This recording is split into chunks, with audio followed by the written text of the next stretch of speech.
हम लोग कर रहे हैं। हमें प्राइवेट चिकित्सक मेडिकल एसोसिएशन के पदाधिकारी, साथ में हमारे के.एन. मोदी यूनिवर्सिटी के vice chancellor doctor P.N. Rishikesh,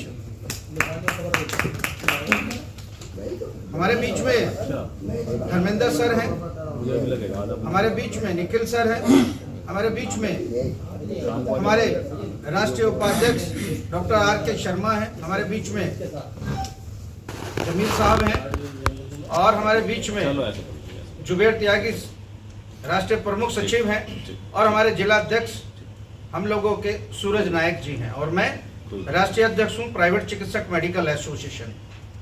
हम लोग मोदी नगर में 30 नवंबर को 2025 में समय 11 बजे से स्टार्ट करेंगे, और उसमें आप लोग 1 बजे सादर आमंत्रित हैं। हमारा मुख्य उद्देश्य जनसंख्या नियंत्रण, भ्रूण हत्या, इस देश में चिकित्सकों की क्या भूमिका है,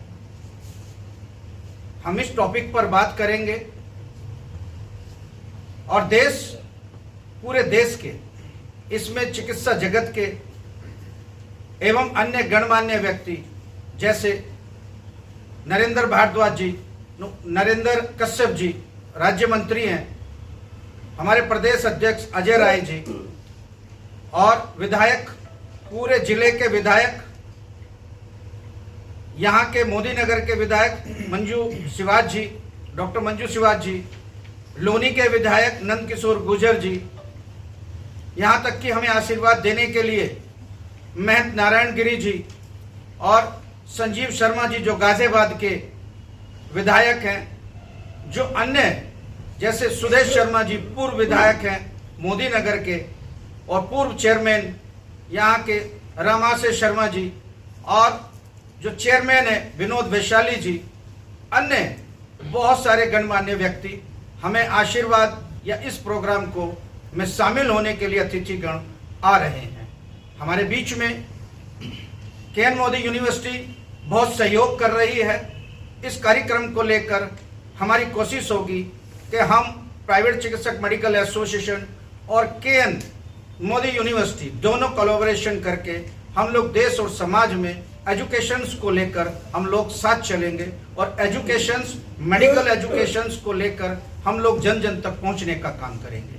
हमारे बीच में वाइस चांसलर श्री ऋषिकेश जी आपके बीच में कुछ बातें रखेंगे। Sir please. जो भी 30 तारीख नवंबर को होने वाला है, ये एक जैसा पूरा नेशनल लेवल का ये सम्मेलन होगा। हमारा doctor K N. Modi university Modi Nagar भी पूरा सहयोग देने वाले हैं।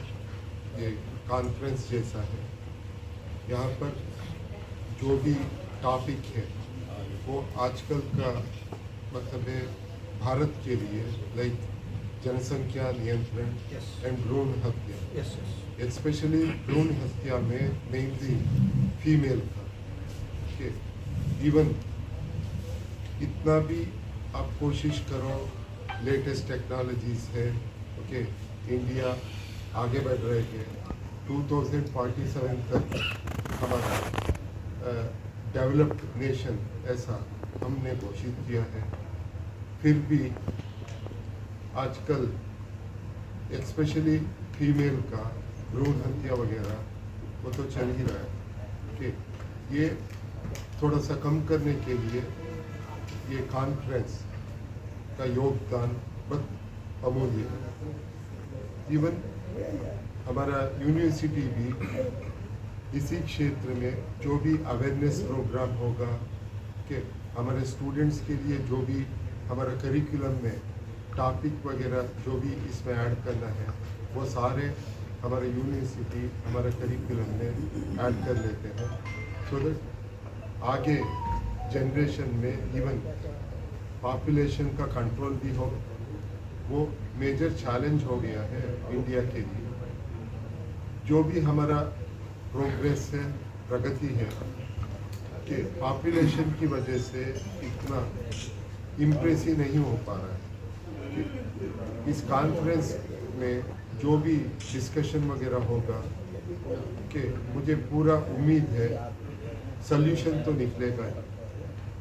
ये कॉन्फ्रेंस के बाद जो भी हमारा सल्यूशन है कि उसके हिसाब से हमारा ये जो भी प्रॉब्लम्स है, इश्यूज है इंडिया में, ओके, मेडिकल रिलेटेड प्रॉब्लम्स है, ओके, वो सही करने के बाद हमारा इंडिया का, भारत का, ओके, प्रगति और भी तेजी गति से आगे बढ़े कि ये हमारे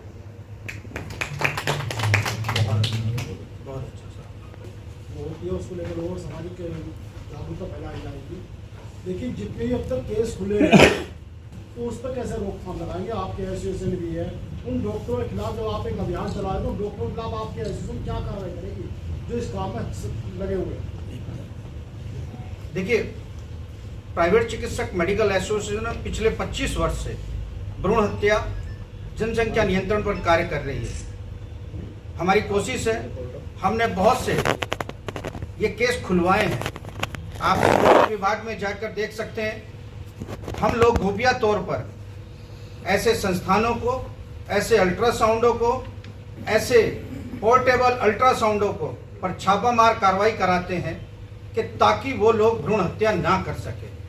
क्योंकि हम लोग सामने नहीं आते, हमारे खबरी सामने नहीं आते, जो खबर देते हैं इस तरह की।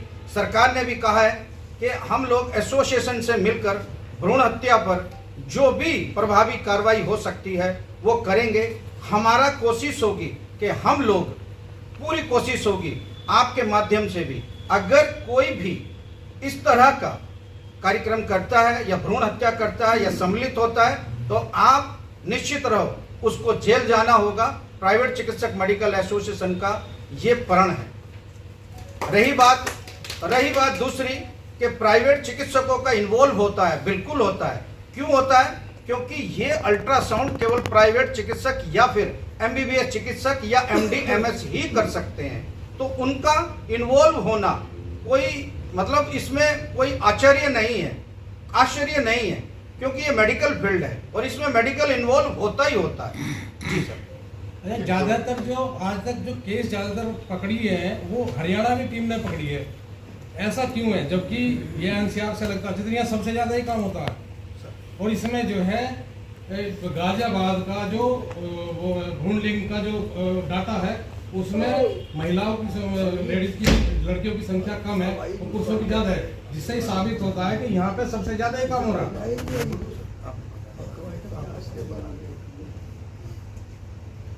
देखिए, ये बहुत अच्छा क्वेश्चन है आपका।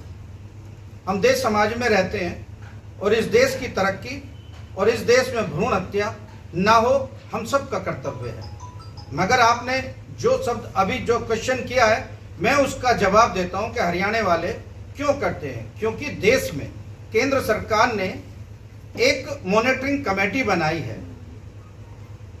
अगर हमारा जिले का स्वास्थ्य विभाग इसमें संलिप्त है, क्योंकि ऐसे आरोप लगे हैं कि स्वास्थ्य विभाग संलिप्तता के कारण ये कार्य फल फूल रहा है, मगर ऐसा नहीं है। क्योंकि हमने देखा है स्वास्थ्य विभाग अपना काम करता है, मगर यहाँ का एक केंद्र सरकार ने एक नियम बनाया है कि आप के दूसरे राज्य के आके दूसरे राज्य में जाकर आप छापामार कार्रवाई कर सकते हैं भ्रूण हत्या जो कर रहा है, और उसको एक इनाम के तौर पर 1-2 लाख रुपए भी उस टीम को मिलते हैं, जो सरकारी टीम इसमें लगी हुई होती है। तो इसीलिए अगर गाजियाबाद में यानी यूपी में कोई केस चल रहा है और यूपी में किसी को खबर किसी राज्य को लगती है तो वो आकर कार्रवाई कर सकता है। ये कानून है, ये केंद्र सरकार ने, मोदी सरकार ने ये कानून बनाया है। बागपत में अभी लगभग जो है 7-8 महीने पहले टीम पकड़ी गई थी, उनमें कुछ डॉक्टर पकड़े गए थे। उसी डॉक्टर ने यहाँ पंजीकरण करा लिया गाजियाबाद के अंदर, वो कैसे हो गया? देखिए, ये तो आप लोग भी जानते हैं, पंजीकरण की प्रक्रिया कोई भारी नहीं है। पंजीकरण की प्रक्रिया बहुत साधारण है कि गाजियाबाद जिले में अल्ट्रासाउंड केंद्र खोलने के लिए कोई इतना बड़ा वो नहीं है। आप लोग लाइसेंस लीजिए और डिस्ट्रिक्ट का जो सीएमओ विभाग है वो लाइसेंस दे देते हैं, और बाद में वो क्या करते हैं, कोई अगर स्वास्थ्य विभाग को इंफॉर्मेशन आती है तो उस पर प्रभावी कार्रवाई की जाती है। एक और एक दो शब्द है इसमें ऐड करना चाहते हैं। एक तरफ है नियम लागू करना, वो सेंट्रल गवर्नमेंट हो या स्टेट गवर्नमेंट हो, एक नियम बनाते हैं। एक तरफ है इम्प्लीमेंटेशन करना। तीसरा इम्पॉर्टेंट चीज़ है लोगों का सोच बदलना। जब तक लोगों का सोच नहीं बदलते ये आप जो भी नियम बनाओ वो साकार नहीं होगा। तो आपका जिम्मेदारी इसमें ज़्यादा है, हमारा भी जिम्मेदारी है, हर एक नागरिक का जिम्मेदारी है। मतलब है लोगों का सोच बदलना। हम कितना भी कोशिश करें नियम लागू करने के लिए जब तक हर इंडिविजुअल का सोच नहीं बदलता, मैं एग्जांपल दे सकता हूँ, हमारा घर से ही शुरू करना है कि मेरे पास भी मेरे पहला बच्चा है, बेटी ही है। मैं गर्व से कह सकता हूँ ये सोच आना चाहिए सबके घर में मतलब है फीमेल बेटी मेरा गर्व है, ये आना चाहिए।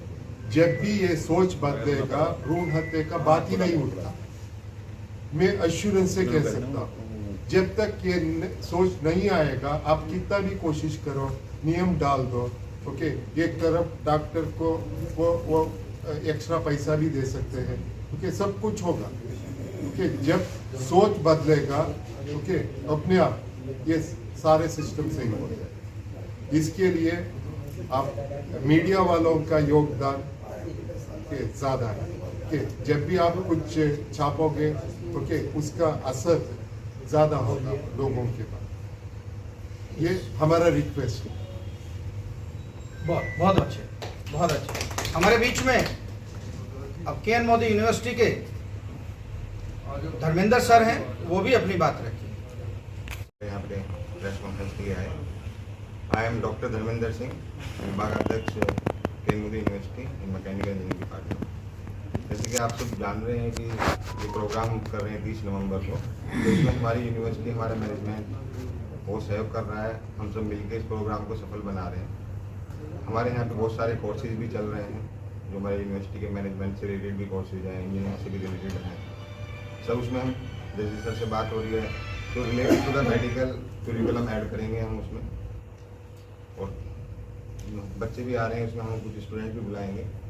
तो इस प्रोग्राम को हम सफल बनाना है। आप लोगों का बहुत सहयोग रहेगा इसमें। Thank you. हमारे बीच में के.एन. मोदी यूनिवर्सिटी के निखिल सर हैं, तो वो भी अपनी बात रखेंगे। सर नमस्कार सभी को।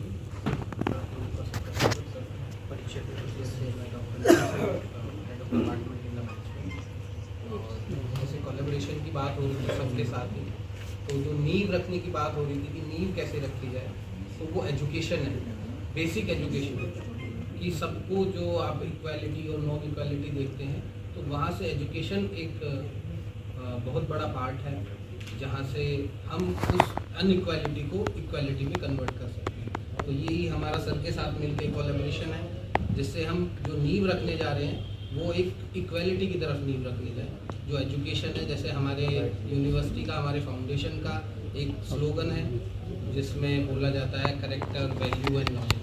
तो हम उसी पर ही काम कर रहे हैं सर के साथ मिलकर, और आप लोगों का सहयोग भी हमारे लिए बहुत महत्वपूर्ण होगा। Thank you sir. हमारे बीच पीसीएम की तरफ से हार्दिक अभिनंदन करते हैं। देखिएगा, अभी योगीराज जी ने पूछा था कि भ्रूण हत्या में चिकित्सक की भूमिका ज़्यादा पाई जाती है। मैं आपको ये बताना चाहता हूँ, खाली चिकित्सक की भूमिका नहीं, जब तक हम अपनी मानसिकता को नहीं चेंज करेंगे तब तक मतलब ये सफलता नहीं मिलेगी। इस सफलता में हमारी मानसिकता का विशेष योगदान है। हमें अपनी सोच बदलनी पड़ेगी। जब हम बेटी और बेटे में फर्क मतलब नहीं करेंगे तो फिर अपने आप ही भ्रूण हत्या रुक जाएगी। भ्रूण हत्या एक ऐसा अपराध है जो किसी भी कीमत पे माफ किए जाने योग्य नहीं है। तो मेरा तो ये मानना है कि भ्रूण हत्या में जो भी मतलब संलिप्त पाया जाए उसे कड़ी से कड़ी सजा मिले। जय हिंद, जय भारत, जय पीसीएम। हमारे बीच में बैठे हमारे बड़े भाई छोटे भाई, मैं इनका शुक्रिया अदा करना चाहता हूँ, क्योंकि इन्होंने हमारी इस प्रेस वार्ता को जो मान सम्मान दिया है और PCMA का जो सम्मान बढ़ाया है, मैं इनका लाख लाख शुक्रिया अदा करना चाहता हूँ, क्योंकि आपकी वजह से हम लोग आज यहाँ तक पहुँचे हैं। अगर मीडिया प्रभारी या मीडिया इलेक्ट्रॉनिक नहीं होता तो हो सकता है हमारे ऊपर कितनी FIR होती।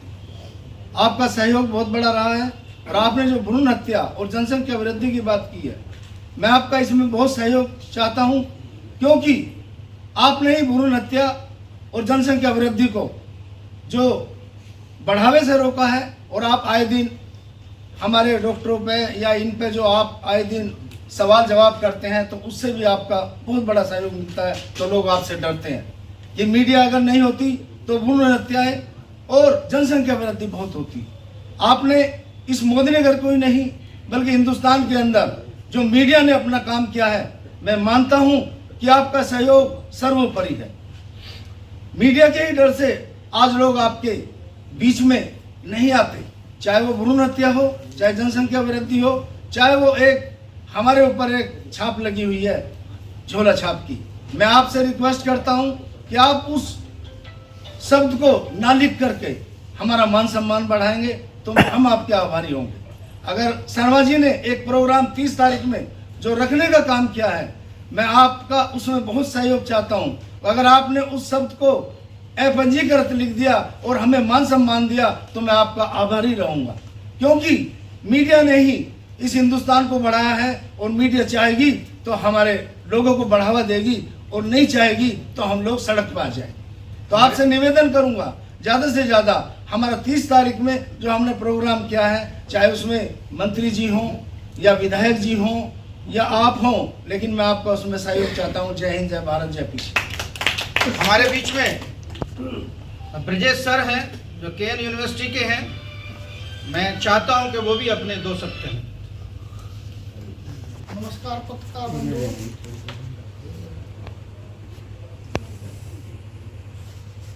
वो तो ठीक है, लेकिन हम अपनी यूनिवर्सिटी के हिसाब से ये कहना चाहते हैं कि जो भी इससे रिलेटेड जनसंख्या वृद्धि और भ्रूण हत्या से रिलेटेड है, उसको जागरूक करने के लिए हम अपने जितने भी स्टूडेंट्स हैं, मोस्टली सब 12th प्लस के हैं, तो हम उनको एक्टिविटी के तौर पे, जैसे हम नुक्कड़ नाटक या असने सोशल एक्टिविटी के थ्रू सबको बताएंगे। कहने का मतलब है प्रचार करेंगे, ठीक है जी।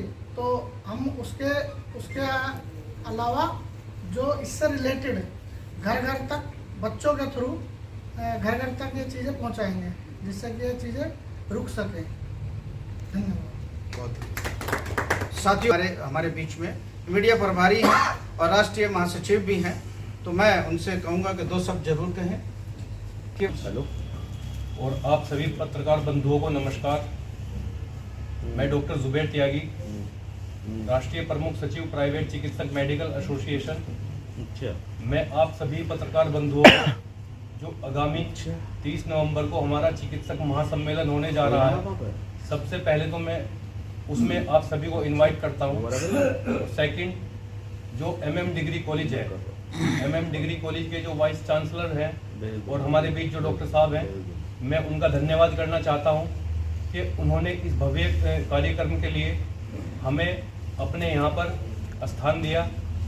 और जितने भी लोग आज की प्रेस कॉन्फ्रेंस को देख रहे हैं, वो चिकित्सा समाज से जुड़े हुए हों या फिर समाज सेवी हों, कोई भी हों, मैं सभी को अपने इस कार्यक्रम में इनवाइट करना चाहता हूं और आप सबसे विनती करता हूं कि आप हमारे इस कार्यक्रम में आइए और कार्यक्रम की शोभा को बढ़ाइए। धन्यवाद। मैं उसे देने के लिए तैयार हूं और मैं आशा करता हूं कि मेरा जो जवाब होगा वो अच्छा ही होगा। जी, एक एक करके आप। जैसे आपका संस्था है, ये चल रही है काफी दिनों से, और 10 वर्ष के बाद कोई भी गवर्नमेंट को अपने एम्प्लॉय को स्थायी कर देती है, तो उनकी प्रैक्टिस के आधार पे 10 वर्ष के बाद जो प्रैक्टिस कर रहे हैं डॉक्टर्स, उन्हें केंद्र सरकार और प्रदेश सरकार से कुछ सहयोग मिल रहा है आपकी संस्था को? देखिए, मैं उसके लिए बता दूं। कितने लोग अब तक उन्होंने RMP किए हैं? बिल्कुल बिल्कुल, आप ठीक कह रहे हैं। मैं पहले आप लोगों को अवगत करा दूं कि प्राइवेट चिकित्सक मेडिकल एसोसिएशन है क्या। पूरे भारत में प्रेस कॉन्फ्रेंस में कर चुका हूं। इस बार मैं अपने गृह जनपद मोदी नगर में मैं आपके सम्मुख हूं। ये प्राइवेट चिकित्सक मेडिकल एसोसिएशन एक संस्था है। 1860 एक्ट में यह रजिस्टर्ड है। आज से 25 साल पहले रजिस्टर्ड हुई थी और इसका सदस्य कोई भी बन सकता है। यह संस्था हमारी केवल चिकित्सकों के लिए ही नहीं है, मगर चूंकि हमारी संस्था का मुख्य उद्देश्य मेडिकल जगत है कि हम मेडिकल में रहकर हम कार्यक्रम करें, जैसे मेडिकल कैंप लगाना, आई कैंप लगाना, गरीबों को दवाइयां वितरण करना और यहां तक कि गरीबों को उनके स्वास्थ्य के प्रति जागरूक करना। देश में नई नई बीमारियां जो आती है उन पर ध्यान रखना और देश की सरकार के साथ हम लोग कंधे से कंधा मिलाकर स्वास्थ्य के संबंधित जो योजनाएं हैं उन्हें जन जन तक पहुंचाने का काम हमारा है। उसमें छोटा डॉक्टर हो या बड़ा डॉक्टर हो, वो अपनी सिक्योरिटी और अपने कर्तव्य का निर्वाह वो खुद करता है। अगर यूनियन के पास उसकी परेशानी का कोई भी परेशानी आती है तो हम, चाहे वो प्रशासन हो चाहे वो शासन हो, उसका सोल्यूशन करते हैं।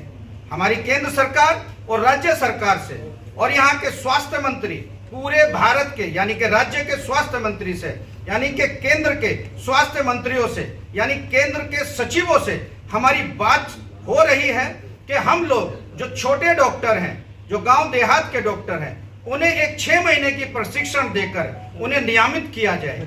इस चीज की हम लोग मांग भी हमारी एसोसिएशन कर रही है, ताकि हमारे देश में आज MBBS चिकित्सक बहुत ज्यादा कम है। एक अनुमान के अनुसार, WHO की रिकॉर्ड के अनुसार, यूनिसेफ के रिकॉर्ड के अनुसार 14,000 पॉपुलेशन पे हमारे देश में एक भी MBBS नहीं है। हमें जरूरत है MBBS की। अगर ये छोटे डॉक्टर ना हो, इन्हें प्रशिक्षण ना दे, तो ANM, GNM, आशा बहुएं, ग्रामीण स्वास्थ्य कर्मी, बहुत सारे ऐसे योजनाएं हैं जो NRHM के तहत सरकार चला रही है। हम उसमें सहयोगी हैं और सहयोग के लिए हम उनका सहयोग करते हैं। जो हमारे पास कोई भी, चाहे वो मेडिकल से जगत में हो चाहे वो अन्य किसी भी जगत से हो, हम उनका सहयोग करते हैं। ये मेडिकल हमारी एसोसिएशन का कर्तव्य और कार्य है।